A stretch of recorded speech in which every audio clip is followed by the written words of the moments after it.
এলাকা হারাম। ইব্রাহিম আলাইহিস সালাতু ওয়াস সালাম মক্কাকে হারাম করেছেন। মক্কার একটা নির্ধারিত এরিয়া আছে, যে এরিয়ার নাম হচ্ছে হারাম এরিয়া। আর মুহাম্মদ সাল্লাল্লাহু আলাইহি ওয়াসাল্লাম মদিনাকে হারাম করেছেন। মদিনার একটা নির্ধারিত এরিয়া আছে, যে এরিয়াটা মদিনার একটা এরিয়া, ওই এরিয়াটা হারাম। তো মক্কা আর মদিনা এই দুই এরিয়া হারাম সম্মানের কারণে। আর এই দুই এরিয়া হারাম, তার ফলাফল কি? অন্য এলাকা থেকে এরা কি আলাদা? এক নম্বর ফলাফল হচ্ছে এই দুই এরিয়ায় কোনো গায়ের মুসলিম প্রবেশ করতে পারবে না। Non Muslim not allowed to enter in two area. এই দুই এলাকাতে প্রবেশ অনুমোদিত নয়, যে মুসলমান নয় তার জন্য। বাকি পৃথিবীর যে কোনো মুসলমান দেশে অমুসলিমরাও থাকতে পারে। পুরো সৌদি আরবের বাকি সকল এলাকাতেও অমুসলিমরা থাকতে পারে। তাহলে অমুসলিমদের প্রবেশ অনুমোদিত নয় মক্কার হারাম এরিয়াতে আর মদিনার হারাম এরিয়াতে। এটা ওই এলাকার সম্মান। যেমন প্রধানমন্ত্রীর বাসভবন, গণভবন, জাতীয় সংসদ ভবন, ক্যান্টনমেন্ট এরিয়া, এগুলো হারাম কেন? এগুলো হারাম ওর সম্মানের কারণে। সাধারণ জনগণের প্রবেশ নিষেধ।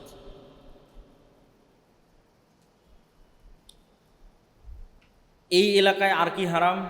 এই এলাকার গাছপালা কাটা, এই এলাকায় পাখি শিকার করা, এগুলো হারাম। অথচ এই এলাকার বাইরে গাছপালা কাটা হালাল, এই এলাকার বাইরে পাখি শিকার করা হালাল। কিন্তু যখন এই এলাকায় প্রবেশ করতেছেন, যখনই প্রবেশ করে, এটা সময়ের সাথে নয়, ওই এলাকার মধ্যে কিছু হালাল কাজ হারাম হয়ে যাচ্ছে ওই এলাকার সম্মানে। তারপরে হারাম মাস, যে হারাম মাসে আমরা অবস্থান করছি। ইন্না ইদ্দাতাশ শুহুর ইনদাল্লাহ ইসনা আশারা শাহরান ফি কিতাবিল্লাহ। আল্লাহর নিকটে মাসের গণনা 12টা, এবং আল্লাহর কিতাব লাউহে মাহফুজেও মাসের গণনা 12টা। কবে থেকে? ইয়াউমা খালাকাস সামাওয়াতি ওয়াল আরজ, যেদিন থেকে আসমান জমিন সৃষ্টি হয়েছে ওই দিন থেকে। মিনহা আরবাআতুন হুরুম, আর ওই দিন থেকেই 4 মাস হারাম। আসমান জমিন যেই দিন থেকে তৈরি হয়েছে, যেই দিন থেকে লাউহে মাহফুজ এবং আল্লাহর নিকটে মাসের গণনা 12টা, ওই তখন থেকে 4টা মাস হারাম। এই 4টা মাসে কি হারাম এবং 4টা মাস কি কি? হজের সময় পর পর 3 মাস। আমরা জুলহজ মাসে কুরবানি করেছি, হজ করেছি। জুলহজ মাসের আগের মাস জুলকাদা, আর জুলহজ মাসের পরের মাস মহররম, যেটাতে আমরা এখন আছি, মহরমের 10 তারিখ। আর আরেকটা হচ্ছে বিচ্ছিন্ন রজব, রজব মাস। মোট 4 মাস হারাম। এই 4 মাসে কি হারাম? কোরআনের মধ্যে আল্লাহ বলছেন, ইয়াসআলুনাকা আনিশ শাহরিল হারামি কিতালিন ফি কুল কিতালুন ফিহি কাবীর। তারা আপনাকে হারাম মাস সম্পর্কে জিজ্ঞেস করে, হারাম মাসে যুদ্ধ করা যাবে কিনা? আপনি বলেন হারাম মাসে যুদ্ধ করা কবিরা গুনাহ। কুল কিতালুন ফিহি কাবীর, হারাম মাসে যুদ্ধ করা কবিরা গুনাহ। তাহলে হারাম মাসে 1 নাম্বার হারাম হচ্ছে যুদ্ধ হারাম, যা অন্য মাসে হালাল। তাহলে কোনো মুসলিম শাসক, কোনো মুসলিম দেশ, কোনো মুসলিম কান্ট্রি নিজে থেকে হারাম মাসে যুদ্ধ স্টার্ট করতে পারবে না। যদি তার নিজে থেকে চালু করা কোনো যুদ্ধ থেকে থাকে, যুদ্ধ স্টপ করে দিতে হবে হারাম মাস শুরু হওয়া মাত্র, না হলে সে কাবিরা গুনাহের ভাগিদার হবে। হ্যাঁ, যদি বাইরের কোনো শক্তি তার উপর আক্রমণ চাপিয়ে দিয়েছে, তখন আত্মরক্ষার জন্য যুদ্ধ করতে বাধ্য, সেটার পরিবেশ ভিন্ন। কিন্তু আমরা মুসলমানেরা নিজে থেকে কোনো যুদ্ধ শুরু করব, অথবা আমরা একটা যুদ্ধ শুরু করেছি যেটার কন্ট্রোল আমার হাতে আছে, তাহলে ওই যুদ্ধ হারাম মাসে বন্ধ হয়ে যাবে। তাহলে হারাম মাসে কেন যুদ্ধ বন্ধ হবে? কেননা হারাম মাসকে হারাম করাই হয়েছে হজের সফরের জন্য। হজ শুধু আমার এবং আপনার ইবাদত নয়। এমন কোনো নবী নাই যে আরাফার মাঠে যায়নি। অতীতের সকল নবীরাই হজের কার্যাবলী সম্পাদন করেছে। এবং ইন্না আউওয়ালা বাইতুম উযিআ লিন-নাস বিবাক্কার, পৃথিবীতে আল্লাহর ইবাদতের জন্য প্রথম তৈরি করা ঘর হচ্ছে মক্কা, কাবা। এই জন্য যেই দিন থেকে আসমান জমিন সৃষ্টি হয়েছে ওই দিন থেকে 4 মাস হারাম। এই সময়ে মানুষ যেন হজ করতে যেতে পারে। জুলকাদা মাসে মানুষ হজের জন্য সফর করবে, জুলহাজ্জা মাসে হজ সম্পূর্ণ করবে, মুহররম মাসে হজ থেকে ফিরে আসবে। অতএব এই 3 মাসে কোনো যুদ্ধ রাখা যাবে না। যেমন ইরান এবং আমেরিকার যখন যুদ্ধ হলো, আরব বিশ্বের সব ফ্লাইট বন্ধ। এবারই তো মনে হচ্ছিল যে মানুষ হজ করতে পারবে কিনা, হজে যেতে পারবে কিনা। তাহলে যুদ্ধ চলমান থাকলে হজ বাধাগ্রস্ত হতে পারে। এই জন্য হারাম মাসে যুদ্ধ বন্ধ করতে হবে।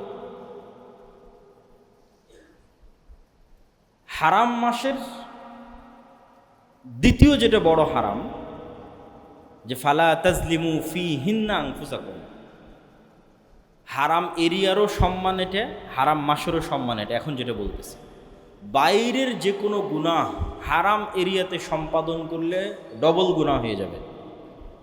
অন্য মাসে সম্পাদিত গুনাহ হারাম মাসে সম্পাদন করলে ডবল হয়ে যাবে।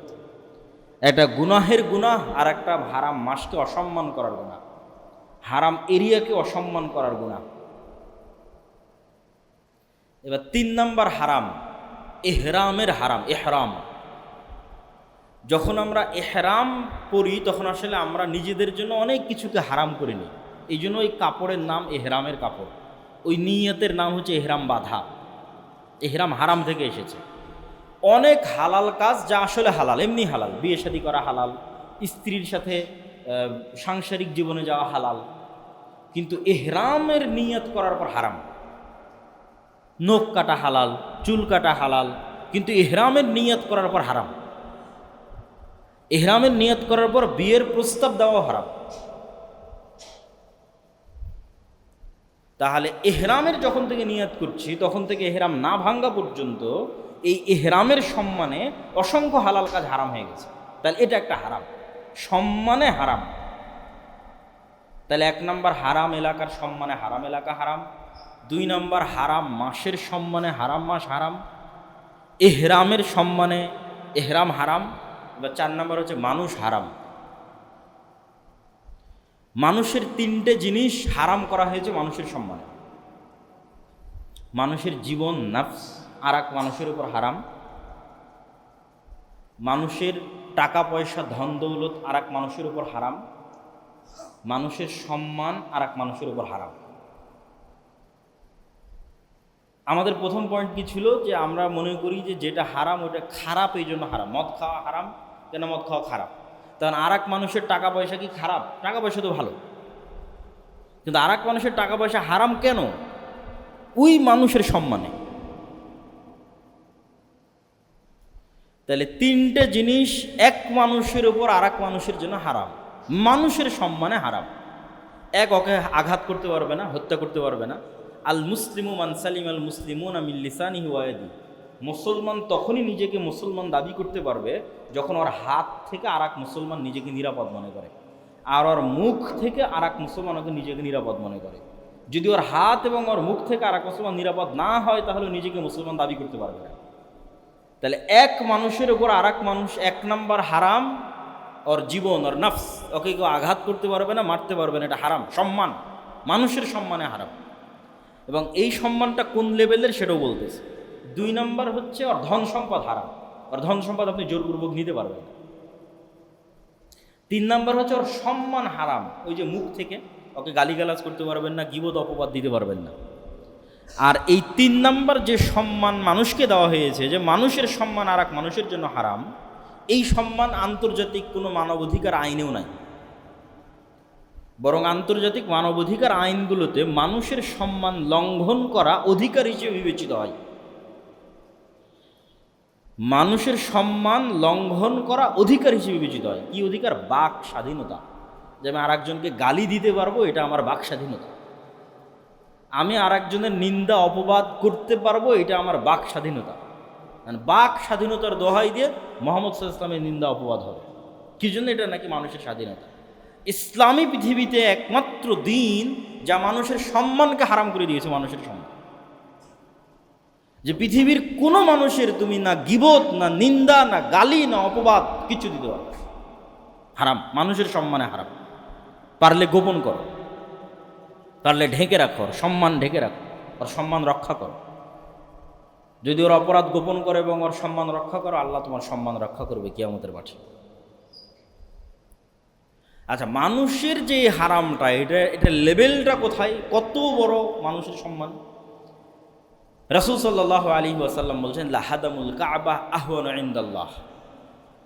একটা মানুষ নিজে হাতে কাবা ঘর ধ্বংস করে দিবে, এইটা আল্লাহর কাছে যত বড় গুনাহ, তার চাইতে একটা মানুষ আর এক মানুষকে হত্যা করবে, এটা তার চেয়ে বড় গুনাহ আল্লাহর কাছে। তাহলে আব্রাহা এসেছিল কাবা ঘর ধ্বংস করতে। আল্লাহ বলে, আলাম তারা কাইফা ফাআলা রাব্বুকা বিআসহাবিল ফিল আলাম ইয়াজআল কাইদাহুম ফি তাযলিল। আবাবিল পাখি পাঠিয়ে তাকে ধ্বংস করে দেওয়া হলো কাবা ধ্বংস করতে চাওয়ার অপরাধে। তখন রাসূল সাল্লাল্লাহু আলাইহি ওয়াসাল্লাম বলছে, কেউ কাবা ধ্বংস করবে, এটা আল্লাহর কাছে যত বড় অপরাধ, তার চেয়ে বড় অপরাধ কেউ কোনো মানুষকে হত্যা করবে। এটা মানুষের সম্মান আল্লাহর কাছে। আর এক হাদিসে রাসূল সাল্লাল্লাহু আলাইহি ওয়াসাল্লাম বলছেন, লাউ ইজতামাআল ইনসু ওয়াল জিন, সারা পৃথিবীর সব মানুষ, কোটি কোটি মানুষ, আর সারা পৃথিবীর সব জিন একত্রিত হয়ে যদি একজন নিরপরাধ মানুষকে হত্যা করে, তাহলে আল্লাহ সারা পৃথিবীর সব মানুষকে জাহান্নামে দিয়ে দিবে, সারা পৃথিবীর সব জিনকে জাহান্নামে দিয়ে দিবে একজন নিরপরাধ মানুষকে হত্যা করার অপরাধ। এইটা বিবেচনায় আসবে না, আরে সারা পৃথিবীর সব মানুষ মিলে হত্যা করেছে তো কি হয়েছে? না, একটা মানুষের সম্মান আল্লাহর কাছে এত বেশি। সারা পৃথিবীর সব মানুষ যদি একত্রিত হয় নিরপরাধ মানুষকে হত্যায় একজন, তো সারা পৃথিবীর সব মানুষকে জাহান্নামে দেওয়া। এই জন্য আর এক আয়াতে আল্লাহ সুবহানাহু ওয়া তাআলা বলছেন, কেউ যদি একজন মানুষকে হত্যা করে, তাহলে যেন সারা পৃথিবীর সব মানুষকে সে হত্যা করে। আর যদি কেউ একজন মানুষকে বাঁচায়, যেন সারা পৃথিবীর সব মানুষকে বাঁচায়। তাহলে মানুষ হারাম মানুষের সম্মানে। এই জন্য মানুষের কিডনি বিক্রি করা, মানুষের রক্ত বিক্রি করা, চুল বিক্রি করা, এগুলো মানুষের সম্মানের খেলাফ। এই জন্য এগুলো যাবে না। দান করা ভিন্ন জিনিস, কিন্তু ক্রয় বিক্রয়ের বস্তু বানানো যাবে না আদম সন্তানকে, এবং আদম সন্তানের কোনো অঙ্গ প্রত্যঙ্গ বিক্রিযোগ্য নয়, এটা সম্মান। তাহলে এতক্ষণ যাবৎ আমরা যেটা আপনাদের সামনে তুলে ধরার চেষ্টা করলাম, সেটা হচ্ছে হারাম সম্মানের কারণে হয়ে থাকে। আর আমরা আজকে যে আলোচ্য বিষয়বস্তুর মধ্যে আছি, সেটা হচ্ছে মাস হারাম। তাহলে পরপর 3 মাসের আমরা তৃতীয় মাস মুহররম মাসে অবস্থান করছি। এর একটা হারাম মাস। এই হারাম মাসের 10 তারিখের বিশেষ গুরুত্ব কি? 1 নম্বর গুরুত্ব তো আমরা হারাম মাসের মধ্যে আছি, এটা নিজেই একটা গুরুত্ব। 2 নম্বরের বিশেষ গুরুত্ব আছে মুহররম মাসের 10 তারিখের। যদিও আমাদের পেপার পত্রিকা, রাষ্ট্রপ্রধান, প্রধানমন্ত্রীর বাণী, জাতীয় অনুষ্ঠান সব কিছু পালিত হবে অথবা উদযাপিত হবে কারবালা কেন্দ্রিক। আশুরা মুহররম, দ্যাট মিন্স কারবালা। এটা ঠিক যে মুহররম মাসের 10 তারিখে কারবালায় একটা ঘটনা ঘটেছিল, যেটাও আমরা বলবো। কিন্তু সেই ঘটনাটা ঘটেছিল রাসূল সাল্লাল্লাহু আলাইহি ওয়াসাল্লামের মৃত্যুর প্রায় 50 বছর পরে। তাহলে রাসূল সাল্লাল্লাহু আলাইহি ওয়াসাল্লামের মৃত্যুর পরে যে ঘটনা ঘটবে, সেই ঘটনা শরীয়তের অন্তর্ভুক্ত হওয়ার আর চান্স নাই। এটা যদি আমি বুঝাতে না পারি, এটা আমার ব্যর্থতা। যে মুহাম্মদ সাল্লাল্লাহু আলাইহি ওয়াসাল্লাম মারা গেছে মানে ওহীর দরজা বন্ধ হয়ে গেছে। কোরআন ইজ কমপ্লিট, হাদিস ইজ কমপ্লিট। যত আইন, ল, শারিয়া, বিধিবিধান, হালাল হারাম, সুন্নাত, ফরজ সব কমপ্লিট। এখন মুহাম্মদ সাল্লাল্লাহু আলাইহি ওয়াসাল্লামের মৃত্যুর 1 সেকেন্ড পরেও পাল্টা আবার কোনো কিছু ইসলামের মধ্যে ঢুকবে, এটার সুযোগ নাই।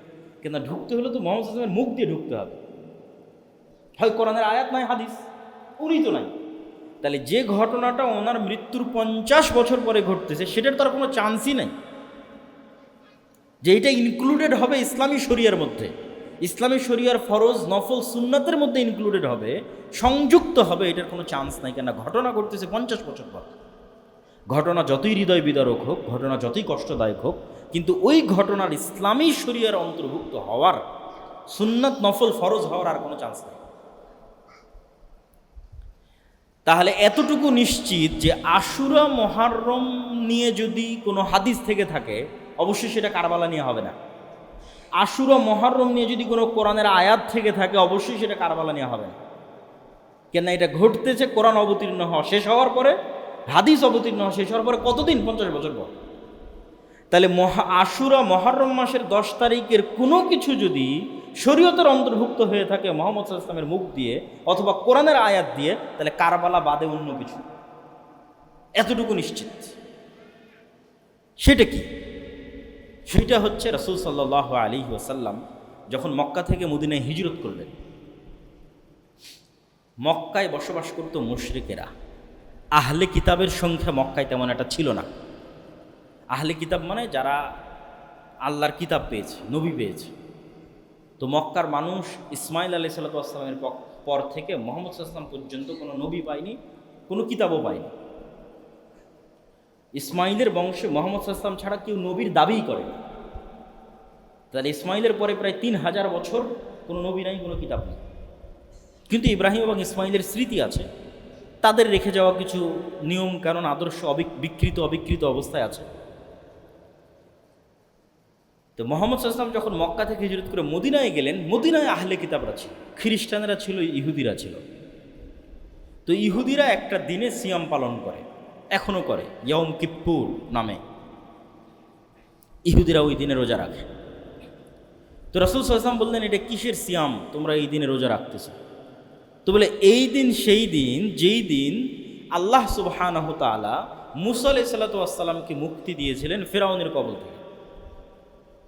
যেমন কোরআনের আয়াতে আল্লাহ বলছে, ওয়াইয নাজ্জাইনাকুম মিন আলি ফিরআউন ইয়াসুমুনাকুম সুআল আযাব ইউযাব্বিহুনা আবনাকুম ওয়া ইস্তাহইয়ুনা নিসাআকুম ওয়া ফি যালিকুম বালাউম মির রাব্বিকুম আযীম। হে বানু ইসরাইল, স্মরণ করো সেই দিনের কথা, ওয়াইয নাজ্জাইনাকুম মিন আলি ফিরআউন, যেদিন ফিরআউনের কবল থেকে আমি আল্লাহ তোমাদের মুক্তি দিয়েছিলাম। কোন ফিরআউন জানো? ইউযাব্বিহুনা আবনাকুম, তোমাদের ছেলে সন্তানদের জবাই করতো ওই ফিরআউন।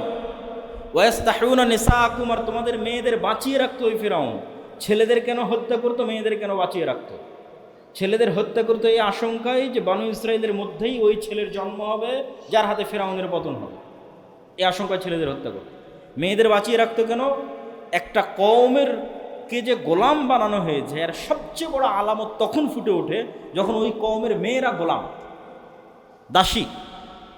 একদিকে পুরুষ হত্যা আর একদিকে মেয়েদেরকে দাসী হিসেবে ফিরআউন এবং তার যারা লোকজন আছে তারা ব্যবহার করবে, কাজ করাবে।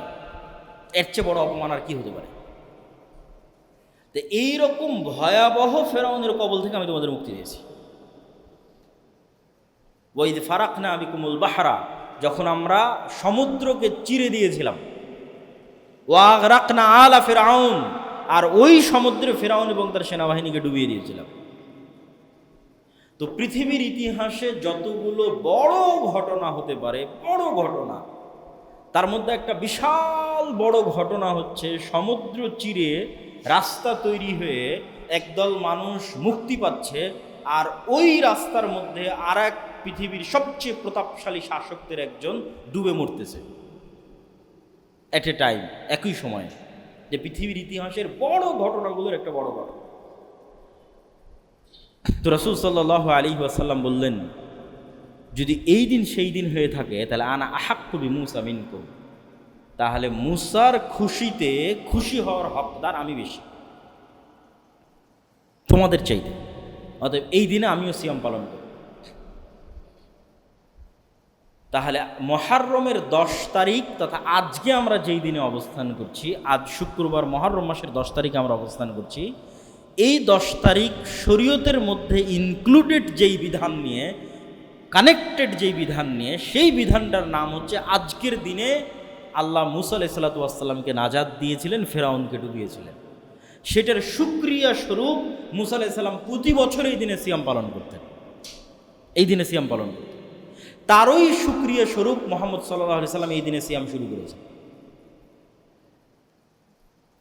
মানুষ যেন মনে না করে যে হুবহু আহলে কিতাবের অনুসরণ হচ্ছে, এই জন্য এর আগে অথবা এর পরে আর একদিন তিনি বাড়িয়ে দিয়েছেন। তাহলে আশুরা মুহররম মাসের 10 তারিখ মূসা আলাইহিস সালামের মুক্তির জন্য স্মরণীয়, ফিরআউনের ধ্বংসের জন্য স্মরণীয়। এবং ওই শিক্ষাটা আমাদের নিতে হবে যে এই দিনটা যদি আমি স্মরণ করতে চাই তাহলে শিক্ষায় কোথায় ফিরে যেতে হবে? মূসার ফিরআউনের ঘটনা, যেটা আজকে আমাদের জন্য এই জুমার খুতবায় আলোচনা করা অনেক সময় সাপেক্ষ ব্যাপার। আমি আগের বহু বক্তব্যে বানু ইসরায়েলের লম্বা ইতিহাস আলোচনা করেছি এবং বানু ইসরায়েলের ইতিহাস থেকে আমাদের জন্য কী শিক্ষণীয়তা আলোচনা করেছি। তো আমরা আজকের দিন থেকে যদি কোনো শিক্ষা নিতে যাই, এই শিক্ষাটা মুসার ফেরাউনের পুরো জীবনী থেকে নিতে হবে। কেন আল্লাহ কোরআন যেই নবীর ঘটনা দিয়ে পরিপূর্ণ করে রেখেছে, সবচেয়ে বেশি কোরআনে যেই নবীর ঘটনা আলোচিত হয়েছে সেটা মুসার ফেরাউন। আর অন্য কোনো নবীর ঘটনা, আর অন্য কোনো জাতির ঘটনা এত বেশি কোরআনে আলোচিত হয়নি যত আলোচিত হয়েছে বানু ইসরাইল, মুসা, ফেরাউন। অতএব এখানে আমাদের জন্য শিক্ষা আছে। এই শিক্ষাটাই এই আশুরা মুহররমের দিনে আমাদের নিতে হবে। সেটা আমরা অন্য কোনো দিন আলোচনা করবো ইনশাআল্লাহ। এবার আমরা চলে যাই পরের পয়েন্টে। তাহলে আশুরা মুহররমের যেই স্মৃতিটা আমরা লালন করতেছি, যে কারবালার স্মৃতি, সেটার হাকিকাত কতটুকু, সেটার বাস্তবতা কতদূর? কারবালা কেন্দ্রিক যেই ঘটনা, এই ঘটনাটা ঘটতেছে 61 হিজরিতে।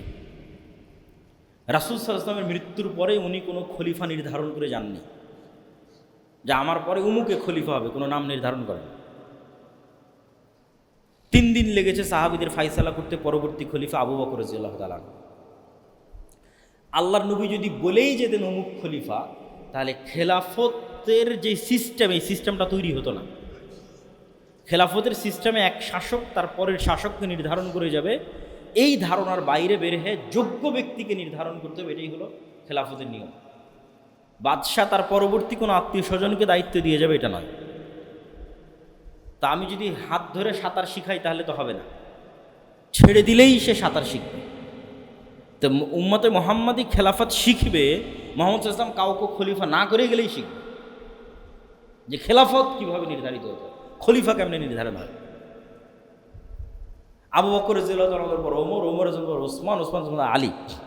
এর মধ্যে অনেক ঘটনা আছে। ওমর রাদিয়াল্লাহু তাআলার মধ্যে কোনো ফিতনা ছিল না। উসমান রাদিয়াল্লাহু তাআলার যুগে ফিতনা শুরু হয়। আলী রাদিয়াল্লাহু তাআলার যুগে ফিতনায় পরিপূর্ণ হয়ে যায়। আলী রাদিয়াল্লাহু তাআলা আনহুর সময় থেকেই যে সমস্যাটা শুরু হয় সেটা হচ্ছে মুআবিয়া রাদিয়াল্লাহু তাআলা দীর্ঘদিন থেকে সিরিয়ার শাসক, গভর্নর। ওমর রাদিয়াল্লাহু তাআলার খেলাফত আমলে মুআবিয়া রাদিয়াল্লাহু তাআলা প্রথম সিরিয়ার গভর্নর হয়েছে। উসমান রাদিয়াল্লাহু তাআলার শাসন আমলে উনি গভর্নর হিসেবে কন্টিনিউ করেছেন। তো মুআবিয়া রাদিয়াল্লাহু তাআলার যে সৎ শাসন, এই সৎ শাসনে সিরিয়ার মানুষ তার ভক্ত হয়ে গেছে। তার যে ন্যায়পরায়ণতা, আদালত, তার যে চিন্তা চেতনা, উচ্চ চিন্তা ভাবনা। তো দীর্ঘ 20-30 বছর মুআবিয়া রাদিয়াল্লাহু তাআলা সিরিয়ার শাসক, সৎ এবং ন্যায়পরায়ণ গভর্নর হিসেবে। তো এই জন্য সিরিয়ার মানুষের পক্ষে অন্য কাউকে মুআবিয়াকে বাদ দিয়ে মেনে নেওয়া খুব কঠিন ছিল। যে কোনো একজন খলিফা এসে মুআবিয়াকে বাদ দিবে এবং ওই জায়গায় আরেকজন গভর্নর করবে, এটা খুব কঠিন ছিল সিরিয়ার মানুষের জন্য। তাহলে সিরিয়ার মানুষেরা আদিকাল থেকেই মুআবিয়া রাদিয়াল্লাহু তাআলার ভক্ত। আর যারা নিজেদেরকে শিয়া দাবি করে, এরা